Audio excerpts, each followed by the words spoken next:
Greetings everyone, and thank you for joining us for this week's edition of G News Plus. I'm Don Valiant, and this is the news from Gyeonggi Province this week. Hyeojonggaeng, or morning bell soup, was a mysterious historical dish of old Korea. However, its mystery recently has been solved through intensive investigation by a devoted man. Morning bell soup was a local dish supposedly eaten at daybreak by aristocratic families who used to live in the area of the Namhansansong fortress in Gyeonggi Province. However, with the passage of time, its recipe was completely lost. Sung Bae-gil, a restaurateur, spent the past 2 years painstakingly searching for the original recipe, and finally succeeded in restoring this historical dish through hundreds of trials and historical verifications. 해동죽지 문헌에 실린 남한산성 전통 음식인 효종갱을 아무도 복원하려고 하지 않아 제가 여러 번의 시행착오를 거쳐서 복원하게 됐습니다. Morning bell soup uses soybean paste as its main ingredient and requires 5 hours of boiling with various seafood items as well as beef bones and ribs. 효종갱이라는 음식은 처음 먹어봤는데 음식에 전복이랑 갈비도 들어가서 굉장히 고급스러워 보이고요. 맛도 먹어보지 못한 되게 독특한 맛이고 아주 담백한 맛이 느껴져요. Morning bell soup is now a registered trademark and is available for use by all restaurants within the Namhansansong fortress area. 저희 남한산성 문화관광사업단에서는요, 2014년 세계유산 등재 추진과 관련하여 저희 사업단과 사기내와 공동으로 남한산성의 대표 음식인 효종갱을 개발하기 위하여 지금 현재 진행 중에 있습니다.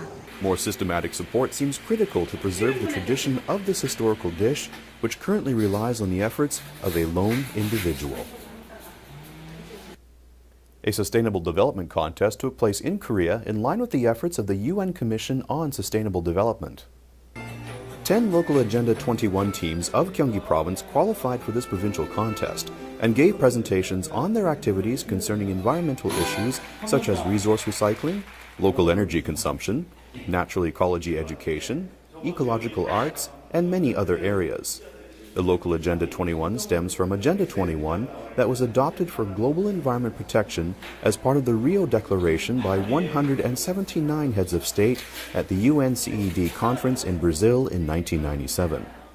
실제로 나뭇잎, 떨어진 나뭇잎이나 이런 조형물 가지고 하니까 재밌고 좋아요.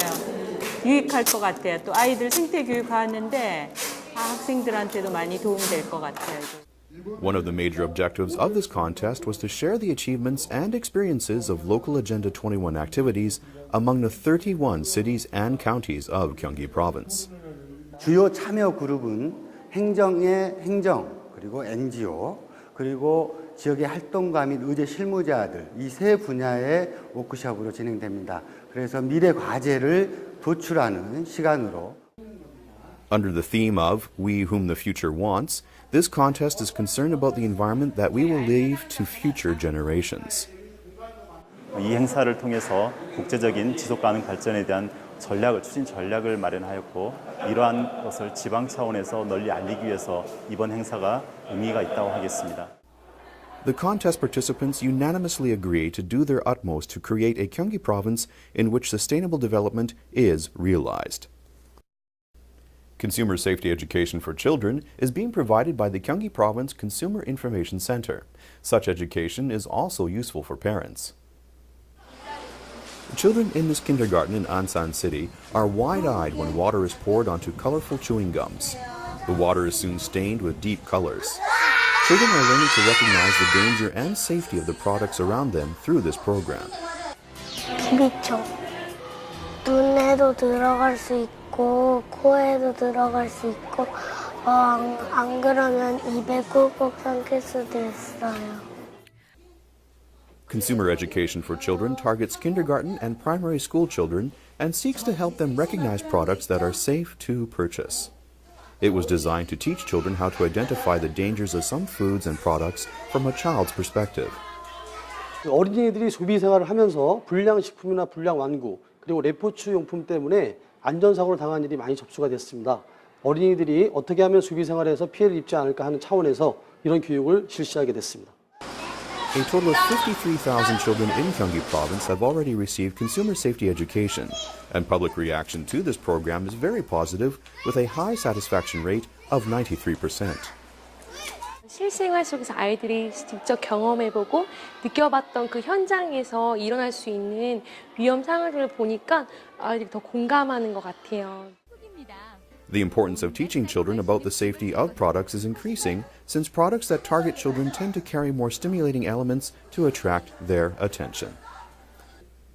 The Gyeonggi Provincial Council opened its 271st extraordinary session and began deliberation of a number of provincial issues.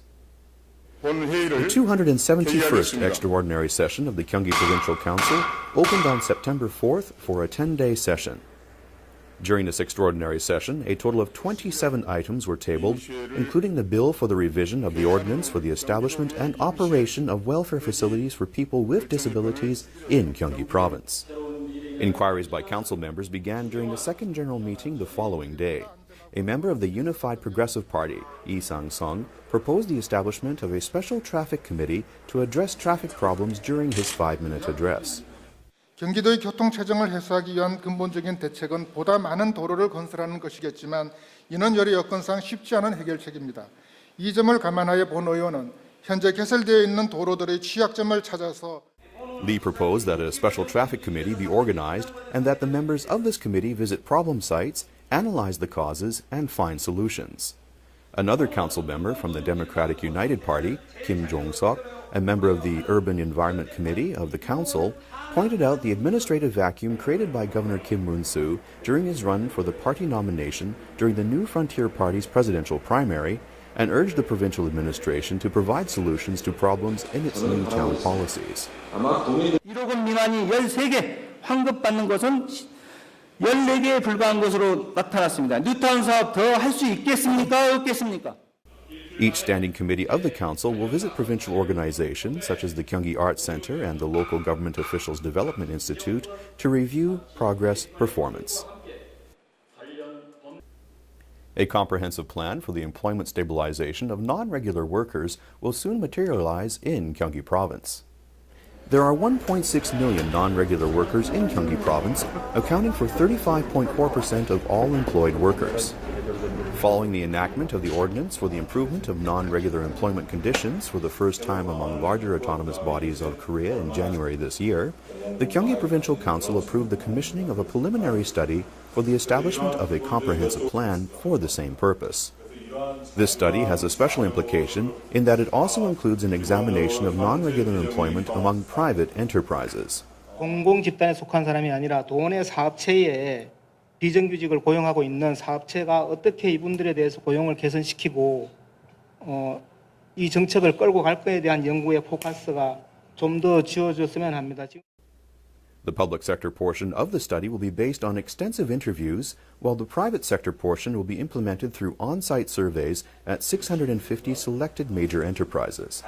의지를 갖고 지자체에서 비정규직의 근로 개선 조건을 향상시키고 정규직 정하고 하는 게 과연 제대로 될까? 근데 이번 조례를 통해서 이 조례 근거에서 이런 것들이 좀 정리가 되면 The results of the study of non-regular employment in both public and private organizations will be published in January next year, and planning based on the study results will begin shortly thereafter. An open forum on the provincial budget was held by Gyeonggi Province to gather public opinion before formulating the budget for 2013. Residents of Gyeonggi Province were invited to an open forum in which participants voiced their views on the establishment and operation of the provincial budget. The welfare budget was the most popular topic among the presenters. The provincial government will reflect public views in the budget for next year. 작은 예산으로 인해서 복지 예산이 많이 편성돼서 과중된다는 것에 대한 것은 옳지 않고 그 경기도에서 기본 복지 예산을 좀 크게 편성했으면 좋겠습니다. While the size of the provincial budget has been increasing steadily, viable revenue sources have been decreasing since 2004. The provincial government considers it imperative to minimize wasteful expenditures and improve the operational efficiency of the budget. By involving residents in the budget formulation process, Gyeonggi Province seeks to improve efficiency as well as transparency in the operation of the budget. 이런 토론을 통해서 경기도의 내년도 예산을 어떤 방향으로 이끌어 나갈지에 대한 방향을 잡게 됩니다. Gyeonggi Province also encourages residents to voice their opinions on next year's budget through its homepage and SNS channels. Country of origin fraud has been a frequent item of violations uncovered by the Special Judicial Police of Gyeonggi Province. This time, Chinese octopuses were found to have been sold under the guise of local products. At this restaurant in Namyangju